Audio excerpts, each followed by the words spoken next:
Olá, está no ar mais um do Zero à Meta, a construção de uma carreira. Hoje o último capítulo do nosso episódio, O Vendedor. Estamos aqui com o Gustavo Amaral mais uma vez. Muito obrigado. Prazer por ter vindo mais uma vez. E agora já de casa nova, tô sabendo, né? Parabéns. Tô de casa nova. Tô na Record agora. Muita honra. Recebi um convite maravilhoso.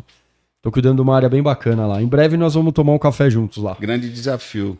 Acompanha a sua carreira. Adoro desafios, meu amigo. Muito bom. Feliz por você. Cara, eu tenho um sangue de vendedor, cara. E aí o que acontece? O desafio é o que faz você se movimentar. É o que você faz movimentar. Exatamente. Bom, a gente vai falar de algumas histórias aqui. Eu tenho uma dúvida lá do capítulo 0, que você começou a contar uma história. Eu falei, deixa ela para depois e tal. Vou fazer essa pergunta hoje. E a gente selecionou, o pessoal da produção separou algumas perguntas de vendedores de algumas partes do Brasil. Tem umas perguntas bem elaboradas. Eu achei, quando a gente falou isso daí, eu achei que ia vir pergunta... como é que quebra uma objeção? Vai me colocar numa saia justa aí. Meu amigo. Vamos ver se essas perguntas são dos segmentos que eu conheço. Não. Mas quem é vendedor conhece tudo. Conhece, mas... Quase tudo, né? Quase quem conhece tudo é Deus. Exatamente. A gente ainda não é Cara, eu acho de que Deus. o melhor... E nem vamos ser. Eu acho que o melhor vendedor é aquele que quando você faz uma pergunta para ele que ele não sabe responder, ele fala para você que ele não sabe. Ele fala assim, eu vou descobrir essa resposta aí e te falo. Ou ele improvisa. Depende. Por exemplo, você está vendendo plano de saúde. Aí o cliente chega para você e fala assim, tem o hospital São Cristóvão na rede credenciada? Se você não souber... Se você não souber... Você tem que falar que se você não sabe. É melhor você falar que você não sabe. Esse é o conhecimento de produto. É o primeira estágio. pilastra de sustentação, conhecimento de produto. Exatamente. Bom, então é o seguinte, em vez da gente separar as perguntas e fazer um bloco de história, outro bloco de pergunta, vamos fazer tudo ao mesmo tempo. Então eu vou te fazer uma pergunta aqui que eu acho que você vai gostar de contar essa história do tiro de guerra. E aí você vai contando essa história. Você vai contando essa história e no meio da história eu boto uma pergunta de telespectador, beleza? Tá bom. Então, eu quero saber o seguinte. 18 anos de idade, eu passei por isso. Eu já trabalhava e tive que ir lá me alistar e tal, uma obrigação cívica. Como é que foi pra você? Bom, Donato, na realidade eu não tinha 18, né? O tiro de guerra, ele começa a nascer ali dos 16 para 17. Ali você já começa a ficar um pouco tenso, né? Eu já tinha uma alta propensão pela minha altura, por parecer um pirulito, calçando 40 e alguma coisa já, com 17 anos de idade. Então, assim, eu sabia que eu tinha um grande risco de virar um azeitona, como eles diziam, né? E meu pai torcia muito para que isso acontecesse, porque a escola do exército naquela época e em São Caetano não era exército, né? Em São Caetano era tiro de guerra. Então era um pouco diferente, era mais provinciano, era uma coisa que todo mundo conhecia todo mundo. A capital de São Paulo você não conhece todo mundo, mas ali você conhecia todo mundo da sua idade. E eu confesso para você que eu tinha muito medo de servir o tiro de guerra. Porque se eu servisse o tiro de guerra, eu teria uma grande probabilidade de ter que sair do ramo. Porque eu era 100% autônomo. E também não tinha como trabalhar meio período. E como eu disse já nos outros capítulos aqui, a gente viajava bastante, né? E aí tive que meter o migué, não teve jeito. Eu não falei pro meu pai quando ia ser o alistamento, eu não me apresentei. Antes de você continuar essa história, cara, a gente pode ser derrubado? Meu pai vai ficar sabendo hoje disso, porque se ele não sabia, ele nunca soube. Qual é o nome do seu pai? Seu Anísio. Seu Anísio, tudo bem? Seu Anísio, faz um favor, dá uma levantadinha do sofá nessa hora, vai pegar alguma coisa na geladeira, rapidinho. Eu acho que ele não vai lembrar disso. Mas... Não, mas peraí. O que você vai contar pode comprometer o podcast ou não? Não. A Então história tá. foi muito... Assim, a primeira coisa, né? Não vai vir ninguém procurar teu certificado de reservista Marcou minha vida porque foi a primeira vez que eu voei. Eu Conta aí. nunca tinha andado de avião. A segunda é que é o seguinte, minha mãe e meu pai não sabiam que eu tinha que me apresentar e me alistar naquela data. E eu morrendo de medo de servir o tiro de guerra, eu junto com um parceiro, que é meu amigo até hoje, puta parceiraço, e ele também era vendedor, a gente teve um momento muito junto de estar atuando, né? E aí eu, assim, do nada, cara, eu ia servir, se eu não me engano, eu ia ter que servir, não, ia ter que me apresentar numa segunda-feira. Segunda-feira, que é sempre o dia. E eu tava morrendo de medo de servir o tiro de guerra. E eu falei pra ele, eu convenci, falei, vamos viajar? Vamos inventar uma viagem. E assim, ele morava juntos, nossos pais eram amigos em comum, enfim, família como um todo. E eu falei, cara, vamos cavar uma viagem? Vamos falar que nós temos que ir a trabalho, viajar e vamos para um lugar bem longe. Onde a gente vai justificar que a gente está trabalhando, mas em nenhum momento a gente vai falar que era para se apresentar. Só que ele estava numa turma diferente da minha, então eu tinha que me apresentar antes que ele, né?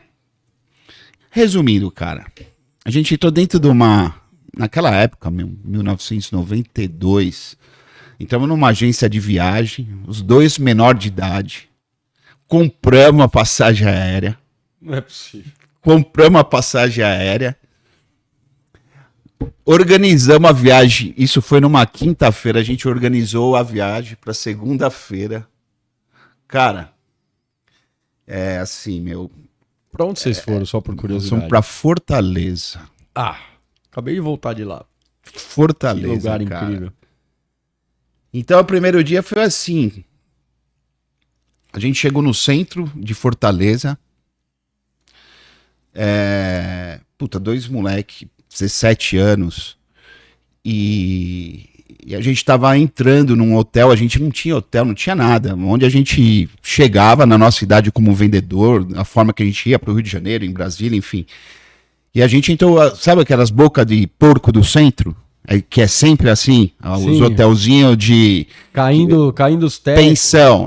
Até porque você tá indo lá pra ganhar dinheiro. É pra dormir. É pra dormir, tomar um banho. Banho. Se der sorte, banho quente. E vazar, né? Se bem que lá em Fortaleza não precisa nem tá quente a água, né? Mas... Enfim, não precisa, porque ela é brabo. Claro. E eu acho que teve dois caras que seguiram a gente. Porque nós éramos, assim, uma aparência legal. Os caras viram que a gente era de São Paulo. Eu não sei se foi na rodoviária, enfim. Esses caras seguiram a gente de carro. Cara, muito louco as histórias. E quando a gente se deu conta, a gente percebeu, esses caras ficavam na porta do hotel, cara. Ficava na porta do hotel cercando, e a gente ficou com medo disso, né? Dois moleques, 17 anos de idade, no Nordeste, cara, em Fortaleza. E assim, a gente ia com o dinheiro contado, porque à medida que a gente ia vendendo, o meu gerente ele era F, né? Porque assim, ele ia liberando dinheiro pra você à medida que você fosse entregando a produção. Porque tinha muito vendedor que dava o migué. Pegava a grana e não fazia a meta. Aí usava a viagem como uma muleta, mas no final ele tava indo passear. Cara, e a gente ficou com medo essa noite, né? Foi o dia que a gente chegou. Foi um cartão de visita. Só pra retomar, nessa época você tava vendendo o quê? Vendendo Editora Globo. Editora Ali Globo. eu tava vendendo Editora Globo. Eu já tinha voltado pra Editora Globo. Né? E nessa época, que já não é época mais do pedágio, a porteira foi aberta para todos os amigos trabalharem. Porque no começo não era, eu te contei a Sim. história, enfim, a gente Tem que ter fazia. aquela indicação e É, tal. a gente fazia reuniões pra. Meu, uma coisa louca, fazer a reunião pra saber o seguinte: esse cara a gente vai indicar ou não? Esse cara pode entrar na nossa turma ou não? Caraca. E chegou uma época que ficou escancarado. Aí já tava muita gente de São Caetano já trabalhando na editora, porque, meu, aquele efeito dominó, os caras estão ganhando, me leva, e aí começamos a levar todo mundo. O sol nasceu pra todos, a sombra nem tanto, né? Mas. Enfim, cara, foi uma viagem que foi desde a hora que a gente desembarcou. A gente presenciou uma briga muito assim fervorosa entre os garis, os caras que limpavam a rua, versus o pessoal que era transviado, transvesti, eu não sei, travesti na época, mas é um negócio pesado, de briga de um dar paulada no outro. Eu falei, meu, o que nós estamos fazendo aqui? Né? E aí depois se deparamos com essa situação de ser seguido, né? Só que, cara, a gente vendeu tanto nos 4 primeiros dias que quando juntou a minha produção e a dele, eu lembro como se fosse hoje, a gente tinha condições de comprar um Voyage. E era um carro quase seminovo. E a gente fez conta e falou assim, meu, vamos comprar esse carro e vamos embora para São Paulo de carro? Não, você tá brincando. Sensacional, sensacional. Vocês compraram o carro com a produção? Não, a gente não comprou o carro porque eu conhecendo meu pai e conhecendo o pai dele, eu falei assim, cara, se a gente for pego pela polícia, é verdade. eles vão deixar a gente, detalhe eles que vão vocês eram deixar menor de a idade. gente no cavalete. Eles não vão. E eu já tinha dado uns BOzinho desse com meu pai, de ter pego o carro com menor de idade, enfim. E ele também já tinha tido alguns BOzinho desse. Eu falei, cara, sabe uma coisa? Se a gente comprar esse carro, o risco vai ser grande de a gente ser parado. E assim, não era um carro seminovo. 4 dias de trabalho, 4 ou 5 dias que a gente trabalhou em 2 bancos grandes lá dentro, né? E aí a gente teve muita abertura, porque o pessoal, meu, paulista, simpático, entendeu? Vendendo assinatura, coisa que o pessoal lá não vendia. Então a gente escolheu 2, 3 lugares bons para vender. E, cara, foi assim, foi exatamente nós trabalhamos segunda, terça, quarta e quinta. Quando a gente juntou a produção e fez a soma, porque quando a nossa comissão era bem maior quando você ia viajar por causa dos custos, a gente tinha condições de comprar o carro. Chegamos a pesquisar o carro. E aí, na última hora, a gente falou, não, nós vamos fazer diferente. Essa viagem, tudo que a gente ganhou aqui, nós vamos deixar aqui. Ah, meu Deus. Aí com o dinheiro que vocês tinham pra comprar um carro, vocês resolveram ir pra um hotel melhor. Nós resolvemos ir para um hotel na Orla, Na beira-mar. na praia de Iracema, Na praia de Iracema. Você foi do no lado praiano. do Pirata. Conheceu o Pô, Pirata? conheci, maravilhoso. Do lado do Pirata. Será que o Pirata ainda tá funcionando? Alô, Ceará. Você que Cara, tá em Fortaleza, manda um oi aí se o Pirata tá funcionando ainda. hoje eu posso falar porque eu tô aqui vivo, graças a Deus. Mas, meu, a gente ficou 7, 8 dias de Não precisa dar tantos detalhes. assim. mas assim, a gente Vai ficou que você fala. deslumbrado, a gente ficou deslumbrado, É lógico. nunca andou de avião, nunca Maravilhoso. tinha visto uma praia daquela, o Nordeste, É lindo enfim, demais. cara, tomamos um porre. Um só em porre. 7 dias? Não, eu tomei um porre, então, e eu dormi na areia, cara. Olha aí. Eu, Pô, melhor que a história do Bruno e Marrone, pô. Só que eu acordei... Os caras dormiram na com- praça, você dormiu na praia. É na outro praia, rolê. mas eu acordei com queimadura de 3º grau. De um lado só. Não, as costas inteiras. Ah, você dormiu de Entendeu? frente, então, na areia. É, Dormiu não, comendo areia. Eu dormi comendo areia, assim, Nossa, cara. E aquele sol. maravilhoso. Molecada, vai passar protetor, tá preocupado com o quê? Enfim, cara. E aí meu gerente entendeu que a gente não tava mais lá pra vender. E a gente com aquela pilha de cheque de cliente. Só que ele começou a não depositar dinheiro pra gente. Ele falou, meu, será que esses moleques têm venda? Não tem e tal e tal. E deposita o dinheiro, a gente já queria vir embora, já tinha passado 4, 5 dias. Eu falei, meu, já deu o que tinha que dar, vamos voltar. Cara, e aí o negócio começou a virar meio filme de terror. Que a gente teve que dar um downgrade, teve que sair do hotel que a gente tava pra ir pra um hotel menor. a gente não tinha grana para comer à noite, a gente começou a pendurar os cheques de cliente nas barracas. Esperando que... Meu, cara, assim... Aí deu ruim. Não chegou a dar ruim, porque é uma experiência assim, eu não servi o tiro de guerra, vendemos pra caramba, conheci Fortaleza, coisa que naquela época você ir pro Ceará com 17 anos. Com 17 anos. E assim, foi assim, eu não me arrependo não, foi uma viagem, eu acho que foi uma das poucas viagens que eu fui viajar, poucas não, foi a única viagem que eu fui viajar e o que eu ganhei lá eu deixei lá. Mas não me arrependo, porque a história foi assim, a experiência foi sensacional, até para conhecer aqueles lugares, né? O pirata naquela época, você imagina o que era, né? Tinha Eu devo ter ido no pirata há uns 8 anos, 7 anos. Já não tava mais o glamour que ele tinha na década Caranguejo de 90. Nossa. Chico Caranguejo. Então assim, a gente curtiu os lugares. A gente não comprou o carro, mas a gente curtiu. Só que chegou uma hora que acabou o dinheiro. E aí o nosso gerente não mandava o dinheiro para nós, achando que a gente não tinha essa venda própria. Porque antigamente não tinha o WhatsApp pra você mandar foto, o filme. Até aí ele achou que a gente tava dando um migué, sei lá, alguma coisa assim. Mas foi sensacional na volta. Eu não lembro se foi o pai dele, porque, não dava para você vir de ônibus, a gente voltou de avião, você imagina o quanto era uma passagem aérea naquela época, e eu lembro até hoje o filme que nós fomos assistindo no telão do Boeing, Dama de Vermelho. Até hoje, nunca vou esquecer aquele filme. Né? Enfim, cara, foi uma experiência ímpar, e eu consegui fugir do tiro de guerra, e depois de casado... que eu fui, porque eu tinha que tirar... Você tinha que jurar a bandeira, né? Não, eu jurei a bandeira, eu tive que... Porque senão eu não ia tirar passaporte, mas aí eu já tinha 26 anos, 27, foi quando eu comecei a pensar em viajar pra fora, eu falei, agora eu tenho que resolver isso. E você até hoje... Um monte de gente aí, meu. E até hoje meu pai não sabe dessa história. Porque ficou sabendo agora. ele vai ficar sabendo agora, né? Mas também ele vai falar assim, puta... Ele escolheu um outro caminho e, graças a Deus, esse caminho deu certo. Não, deu certo e... Cara, sucesso, né? Foi uma decisão que você tomou. Uma decisão que você tomou, falou, cara, preciso fazer alguma coisa e essa alguma coisa te deu dinheiro ainda. Eu sei que eu tinha uma grande propensão, e mais os Santos, todos torcendo para que eu servisse também. Teríamos ganhado um excelente soldado e perdido um maravilhoso vendedor, gestor, pode ser empresário. Que eu nem teria nessa vibe.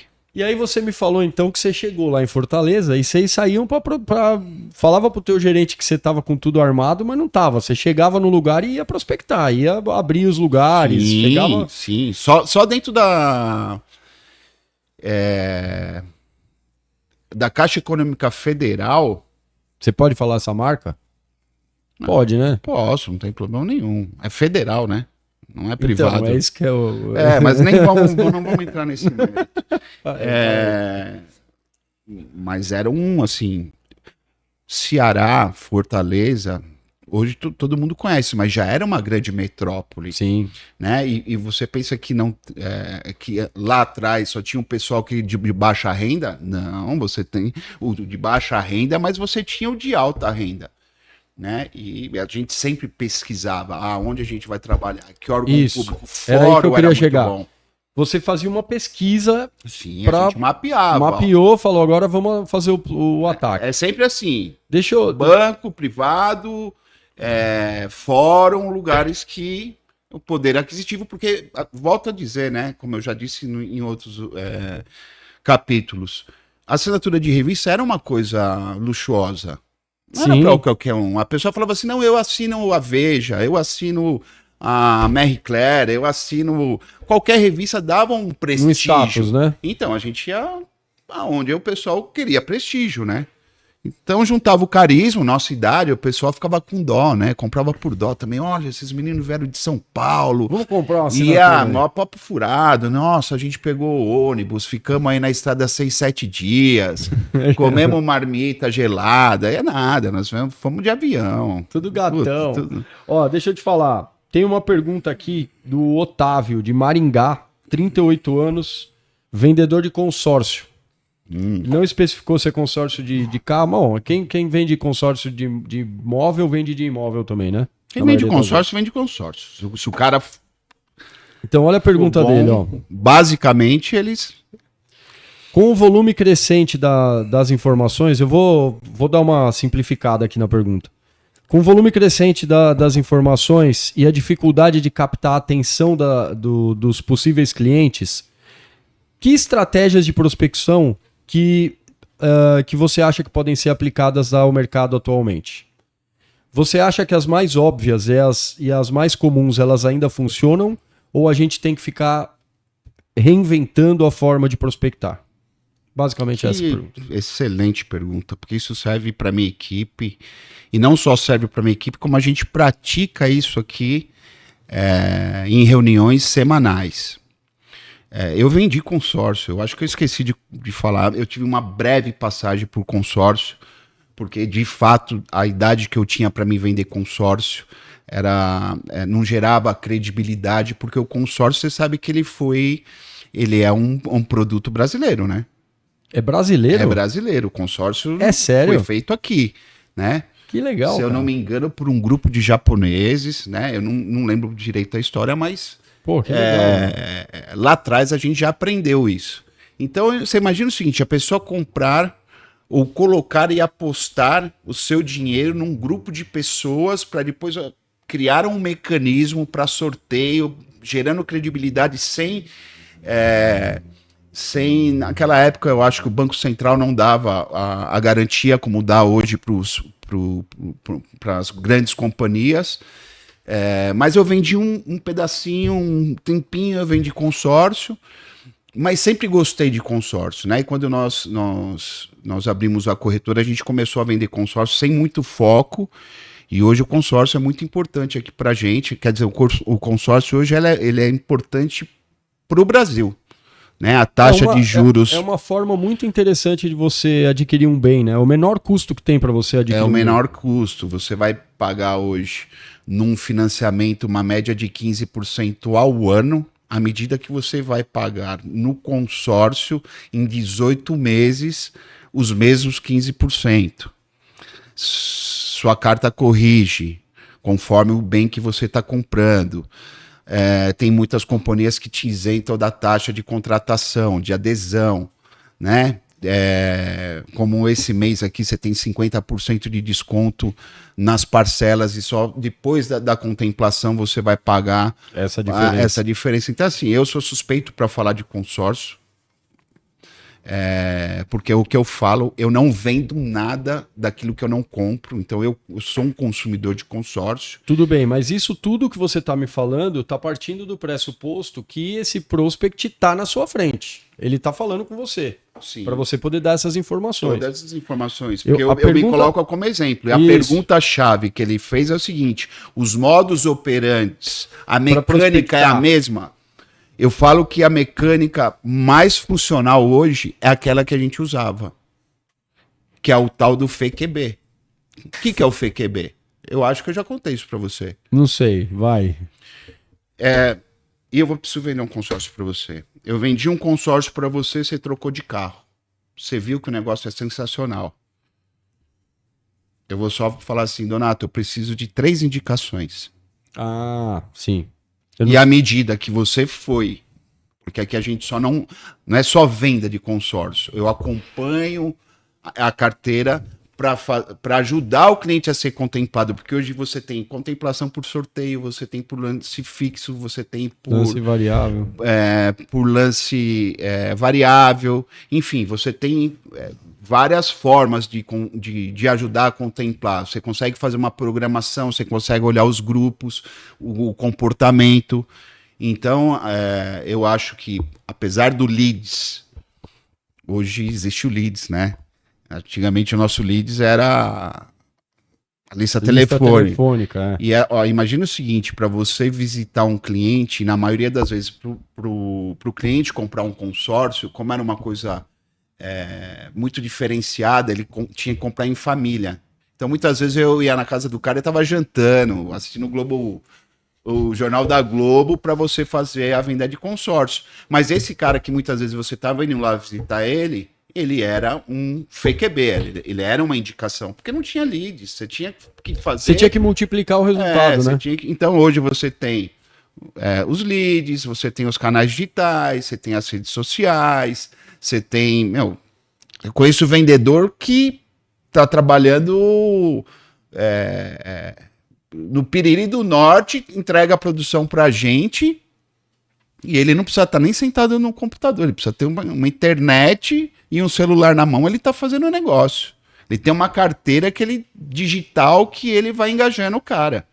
Então o que eu tenho para falar para esse vendedor é que da forma que a gente vendia funciona e funciona muito bem. Só que hoje, além de tudo isso, ele tem um modelo de negócio homologado pelo Banco Central, grandes companhias. Já tem segurança naturalmente, já tem credibilidade. Natural, e tem as ferramentas. Show de bola, muito bem. Muito boa essa pergunta.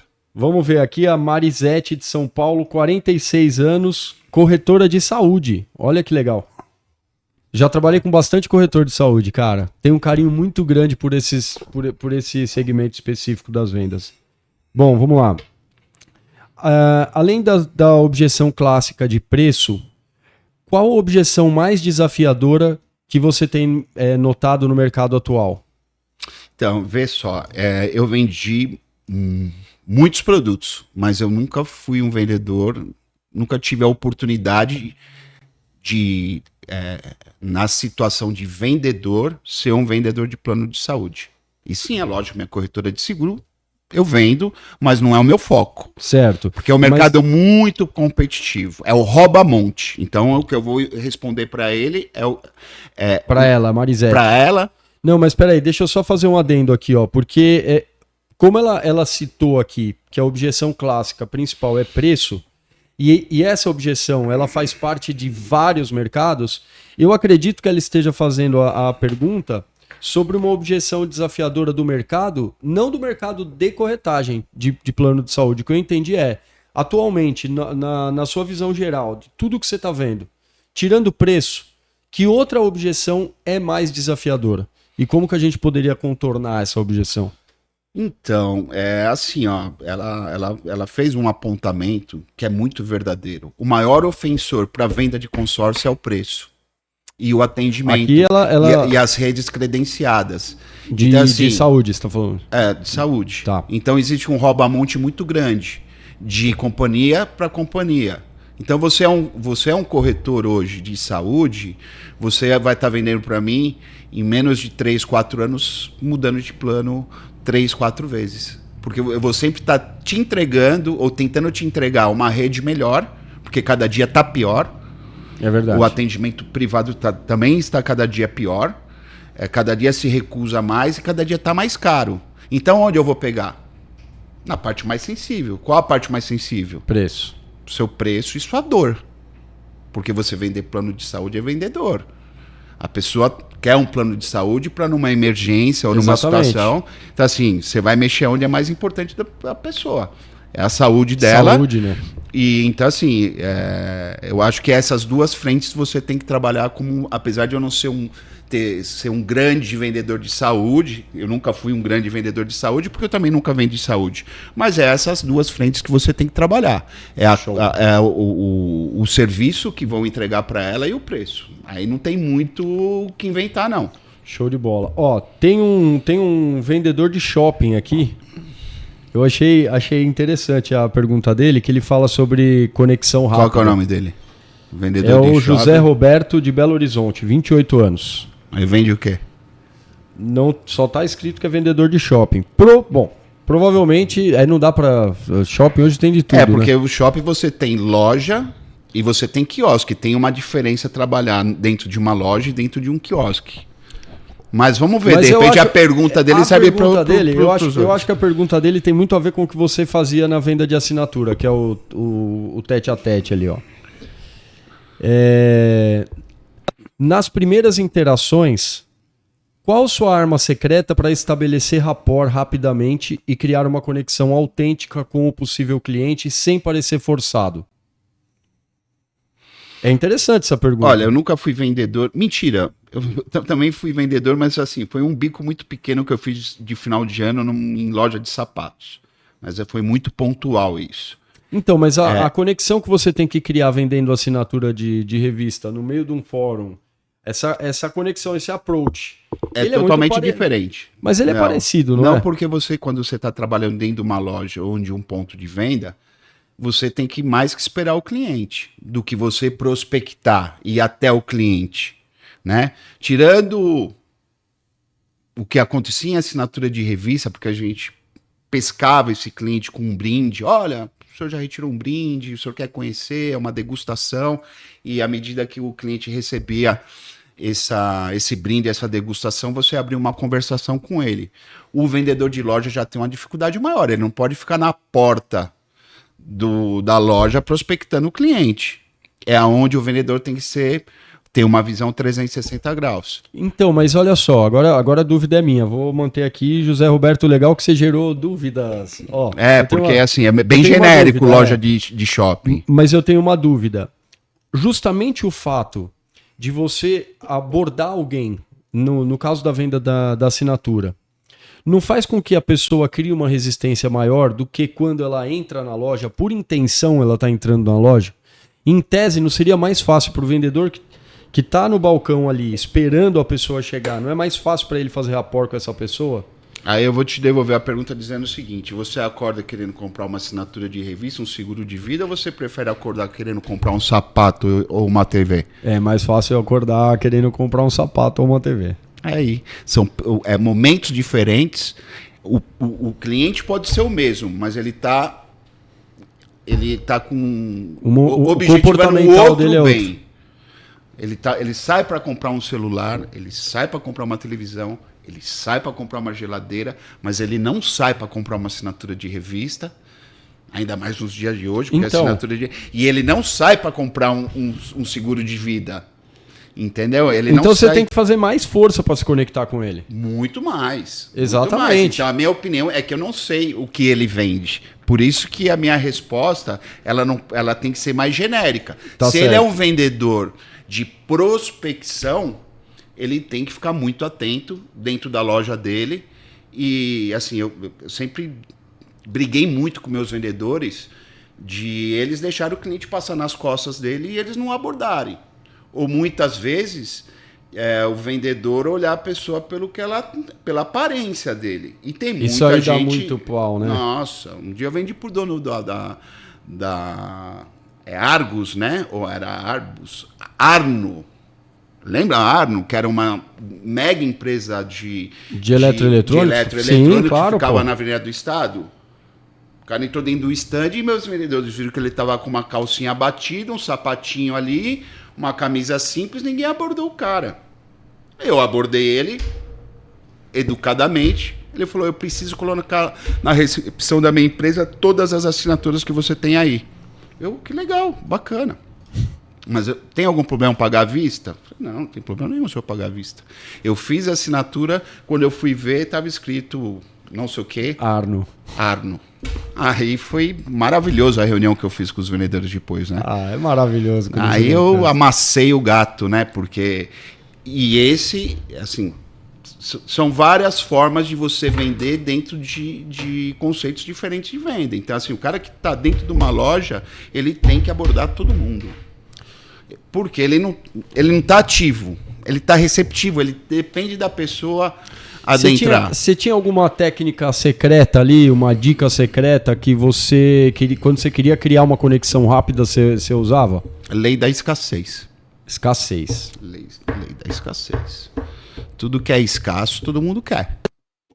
Acabando. Tipo assim, é que na nossa época a gente fazia o preço imaginário, não o preço enganoso. O que é o preço imaginário? Ninguém sabe o quanto custa o meu produto. Olha, custa tanto, para você vai ser tanto. Porque não tinha essas campanhas que tem hoje. Hoje virou tudo técnica, né? Não, hoje o que a gente fazia lá atrás, entendeu? É o que a galera transformou em técnica. Que podia agora falar que... Não podia falar que... e era lei já. Porque já tinha lá o prazo do PROCON de 7 dias. A gente não podia falar que podia cancelar. Que a gente tinha problema junto à nossa liderança, enfim. Porque não pode falar que pode cancelar. Mas no final você poderia cancelar. Por que não posso falar que... E hoje... é Netflix, é tudo que vende, tá na prateleira. Faça se você não gostar e ainda te devolvo o dinheiro, não é só cancelar, te devolvo o dinheiro. Então, assim, eu acho que a gente foi o pai das abordagens, o pai das argumentações. Porque tudo que a gente falava lá atrás, hoje virou mais do que verdade. Posso ir para mais uma pergunta? Vai lá. Essa aqui é do Luciano. Que era mais difícil essas perguntas aí. Pô, não fala assim, cara. Não, é legal, não, é legal. Os caras capricharam na pergunta.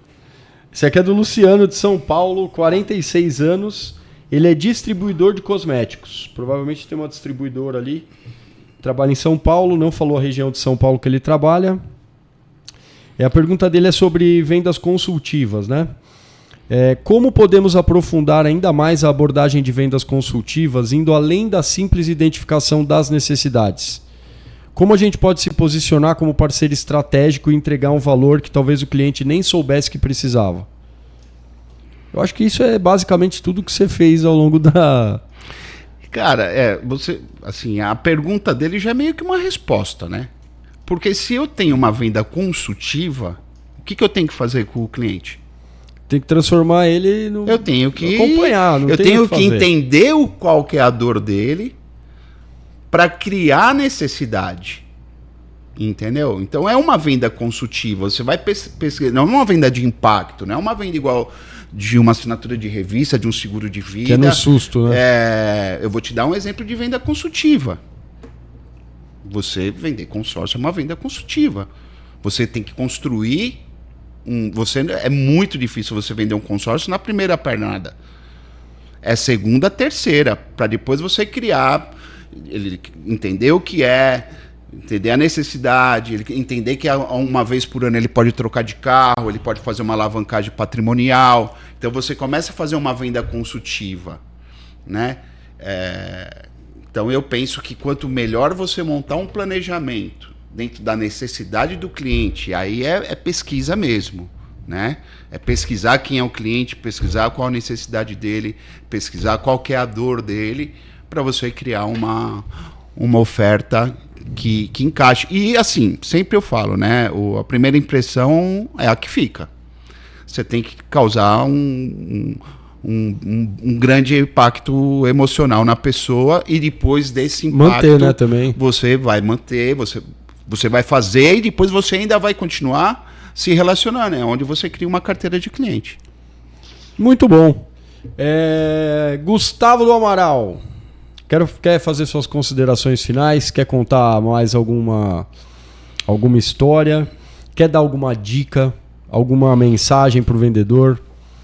Como que o vendedor hoje está fazendo para poder buscar novas informações, para relembrar aquelas antigas que ainda funcionam?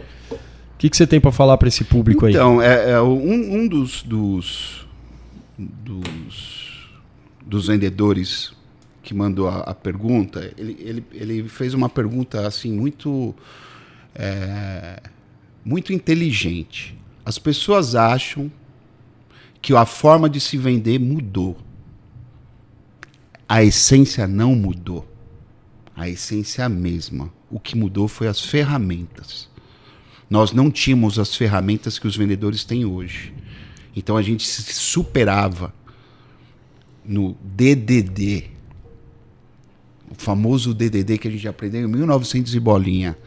Dedicação, determinação e disciplina. Hoje se usa palavras mais arrojadas, obstinação, comprometimento, mas o DDD básico, né, que já engloba isso, se eu sou determinado, eu já sou obstinado, eu estou ali, né? E é esses curva A, esses vendedores curva A, você vai ver que ele não tem um conhecimento maior, ele não tem uma capacidade maior, ele tem um comprometimento, uma dedicação maior. E eu acho que assim, o bolo não mudou. Mudou aonde ele vai fazer. Ele fazia onde antes? Fazia no forninho, hoje ele faz na Wi-Fi, ele faz hoje no micro-ondas, ele faz num forno industrial, e o bolo tá ali. E o bolo era bom também. Quando não, era até mais gostoso. Então, acho que não mudou. O vendedor, se ele fizer... E hoje, ele tem na prateleira muitas informações que nós não tínhamos, né? E hoje ele está aqui, ó, com inteligência artificial, ele dá um Google, que ele tira... Ele pega o conhecimento de produto de tudo. Então, por isso que eu falo que a nossa geração, a de 80, 90, era a geração Coca-Cola. Porque ali eram os melhores. Ali, o cara estar no G10 de uma equipe de 40, ele tinha que ser muito bom, né? E eu acho que se hoje esse vendedor, esse profissional, essa pessoa que está na área comercial, ela tem essas características e ela soma isso às ferramentas, ele vai ser um vendedor muito bem sucedido. Surgiu uma dúvida agora nessa sua fala. Sobre a essência da venda. Eu concordo com você que a essência da venda não mudou, que o que mudaram foram as ferramentas. A pergunta é, você não acha que essas ferramentas estão fazendo com que os novos vendedores eles fiquem muito focados na parte da técnica, da ferramenta, da tecnologia e acabem esquecendo do que é o essencial da venda? Sim, com certeza. Esse é um desafio para todas as empresas de venda. Esse é o maior desafio. Você falar para Ou seja, o melhor curso de venda que a gente pode fazer para alguém não é ensinar a técnica de venda, porque isso aí está disponível, né? É ensinar o essencial. Virou commodities. Está na prateleira. Antigamente, nós fazíamos um treinamento estruturado, 7 passos da venda, tudo bonitinho, que os 7 passos da venda funciona bastante ainda, né? A gente vai se adaptando os 7 passos da venda conforme a necessidade do produto. Mas é importante a gente dizer que, assim, nós viemos do porta a porta, depois nós fomos para o PDV, em paralelo a gente também trabalhou com telemarketing. E hoje nós somos uma empresa de growth. Por que growth? Porque nós trabalhamos, a gente vende por todos os canais. Eu vendo pelo telefone, eu vendo pelo digital, que é o WhatsApp, eu vendo pelas redes sociais, eu vendo pelo site, eu vendo pelo marketplace. Então, não tinha nada disso. Ou você era uma coisa ou você era outra, né? Então, a facilidade, o jargão, né? Você não tem marinheiro bom em mar calmo. Em mar calmo, né? Então, não é que você tem que tumultuar, deixar um mar ruim, mas é bater nessa tecla. E assim eu falo, eu tenho que ter aqui curva A, B e C, que é os vendedores que batem acima da meta, aqueles que batem a meta e aqueles que não batem a meta ficam mas um pouco... perto. Curva D não pode existir mais. Com todo o investimento que existe hoje, todas as ferramentas que existem hoje, é inadmissível. Aí você vai falar de gestão, aí você vai falar de perfil, aí você vai falar de uma série de coisas que você tem que estar atento na tua empresa, né? Mas isso daí vai ficar pro episódio O Empresário. Aí não, aí nós vamos entrar num outro episódio, que é o próximo, que nós vamos falar um pouquinho, né? Sobre a gestão, né? Sobre gestão, supervisão e gerência. É que você começou a falar da sua visão de empresário. Eu falei, a hora de começar a falar de empresário, a gente vai cair em uma outra esfera que, assim, eu volto, eu sempre falo isso, o mais gostoso é vender. O mais gostoso é vender. E quando você cai nas outras áreas é mais difícil, né? Então nós vamos chegar na área. E é mais difícil, inclusive, para ter informação, né? Então... Você, meu querido amigo que assistiu até agora todos os capítulos do episódio O Vendedor, no próximo capítulo a gente começa uma nova história, que é a história dos gestores, que são supervisores e gerentes. Então o Gustavo vai contar essa experiência, como é que foi sair de vendedor, chegar a supervisor e depois de supervisor a gerente, nos próximos capítulos, no episódio Supervisor Gerente. Do zero à meta, a construção de uma carreira. Gustavo, muito obrigado. Donato, mais uma vez eu agradeço a sua presença. Espero que você venha nos outros episódios aqui dar essa sequência nesse trabalho. Para mim foi uma honra, adorei, aprendi um monte de coisa do vendedor. É isso aí. Amo vendas, espero que você também tenha gostado. Dá o like, se inscreva no canal, compartilha o vídeo com os seus amigos, porque não é todo mundo que está disposto a contar a história, a trazer a sua verdade, a trazer exemplos, e a gente tem que multiplicar bons exemplos, para que a gente tenha cada vez melhores vendedores circulando pelo Brasil. Do zero à meta, final do episódio, O Vendedor. Até o próximo capítulo com o episódio de Supervisor mais Gerente. Dicas aí, hein, pessoal. Fique esperto no canal. Valeu!